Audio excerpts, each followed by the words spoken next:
രാജ്യത്തെ കോവിഡ് വ്യാപനം രൂക്ഷമാകുന്നുവെന്ന് Delhi bureau report ചെയ്യുന്നു.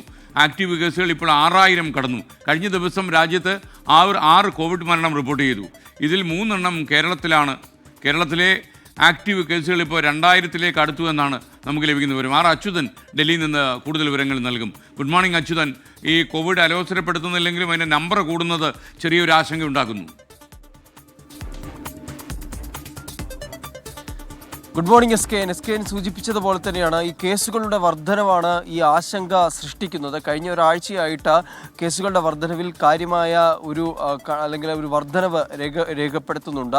അതായത് 3 ദിവസം കൂടുമ്പോൾ 1000 ആക്റ്റീവ് കേസുകളായാണ് ഉയരുന്നത്.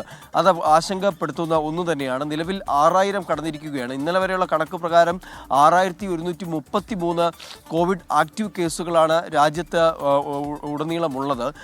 24 മണിക്കൂറിൽ കഴിഞ്ഞ ദിവസം 6 മരണവും റിപ്പോർട്ട് ചെയ്തു. ഇതിൽ 3 മരണം കേരളത്തിലുമായിരുന്നു. കേരളത്തിലും ഈ കോവിഡ് കേസുകളുടെ എണ്ണത്തിൽ കാര്യമായ വർധനവുണ്ട്. നിലവിൽ ഈ 2000-ലേക്കാണ് ആക്റ്റീവ് കേസുകളുടെ എണ്ണം അടുക്കുന്നത്.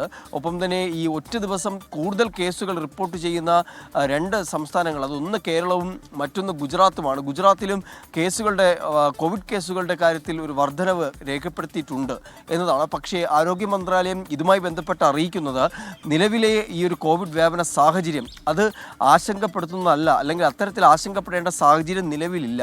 അതിന് കാരണം വ്യാപനം കൂടുതലാണെങ്കിലും ഈ രോഗ തീവ്രത, നിലവിലെ വകഭേദങ്ങൾക്ക് ഈ രോഗ തീവ്രത കുറവാണ് എന്നതാണ് ഇതുമായി ബന്ധപ്പെട്ട് വിലയിരുത്തിയിരിക്കുന്നത്. പക്ഷേ മുൻകരുതൽ നടപടികളുടെ ഭാഗമായി തന്നെ ജാഗ്രത എല്ലാ സംസ്ഥാനങ്ങളോടും പുലർത്തുവാൻ നിർദ്ദേശിച്ചിട്ടുണ്ട്. ഏതെങ്കിലും തരത്തിൽ ശ്വാസകോശ സംബന്ധമായ രോഗങ്ങളുടെ ഗണ്യമായ വർധനവോ അങ്ങനെ ഏതെങ്കിലും തരത്തിലുള്ളൊരു അടിയന്തര സാഹചര്യത്തിലേക്ക് കടക്കുകയാണെങ്കിൽ അതിന് വേണ്ട തയ്യാറെടുപ്പുകൾ നടത്താൻ കൂടി സംസ്ഥാനങ്ങൾക്ക് ആരോഗ്യ മന്ത്രാലയം നിർദ്ദേശം നൽകിയിട്ടുണ്ട്. എന്തായാലും നിലവിലെ കോവിഡ് വ്യാപന സാഹചര്യം സൂക്ഷ്മമായി തന്നെ ആരോഗ്യ മന്ത്രാലയം നിരീക്ഷിച്ചു വരികയാണ്. ഏതെങ്കിലും തരത്തിൽ ഇതിപ്പോൾ നിലവിലെ സാഹചര്യങ്ങൾ നിയന്ത്രണ വിധേയമാണ് എന്നുകൂടിയാണ് ഈ കാര്യവുമായി ബന്ധപ്പെട്ട ആരോഗ്യ മന്ത്രാലയം അറിയിക്കുന്നത്.